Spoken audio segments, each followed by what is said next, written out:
What if the rising sun had never set on the Japanese Empire? In our timeline, Japan attacked Pearl Harbor hoping to cripple the United States Pacific Fleet and win a short, decisive war. For 6 months, the gamble worked.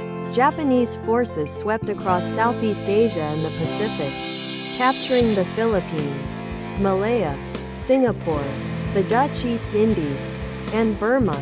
But by mid-1942, American industrial power began to turn the tide.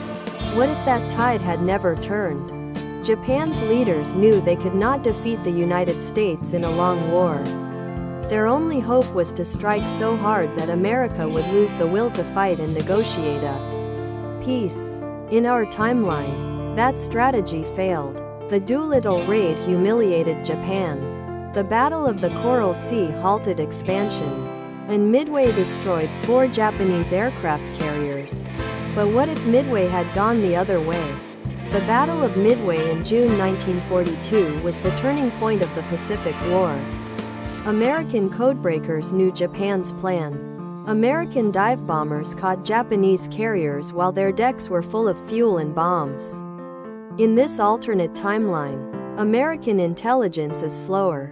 Japanese scouts spot the American carriers first when the smoke clears.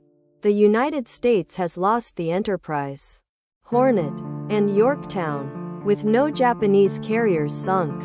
Without carriers, the United States Navy retreats to Hawaii and the West Coast. Japan controls the Central Pacific.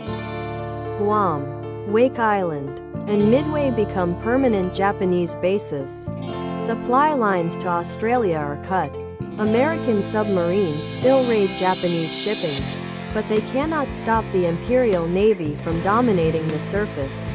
For the first time since Pearl Harbor, the Pacific belongs to Japan. With naval superiority, Japan launches Operation K again and again, bombing Hawaii into isolation. By late 1942, an invasion becomes possible. American forces, cut off from supplies and reinforcements, cannot hold the islands. Hawaii falls under Japanese occupation. The psychological shock is enormous. For Americans, the war is no longer happening somewhere far away.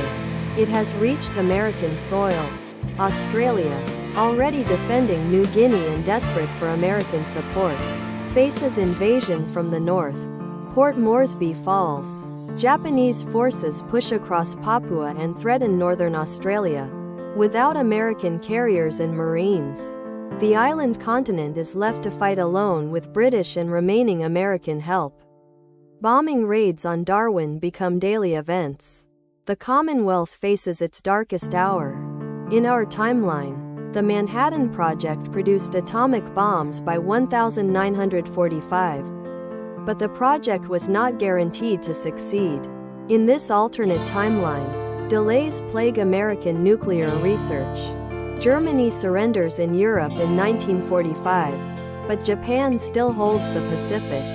Without atomic bombs and with casualties mounting, American leaders face a terrible choice. Invade Japan itself, accept a negotiated peace, or settle for a long blockade and bombing campaign. By 1946, the United States is exhausted. Europe needs rebuilding. The Soviet Union is expanding in Eastern Europe. American voters and politicians demand an end to the Pacific bloodbath. Japan, also devastated by bombing and blockade, offers peace. The treaty recognizes Japanese control over Taiwan, Korea, Manchuria.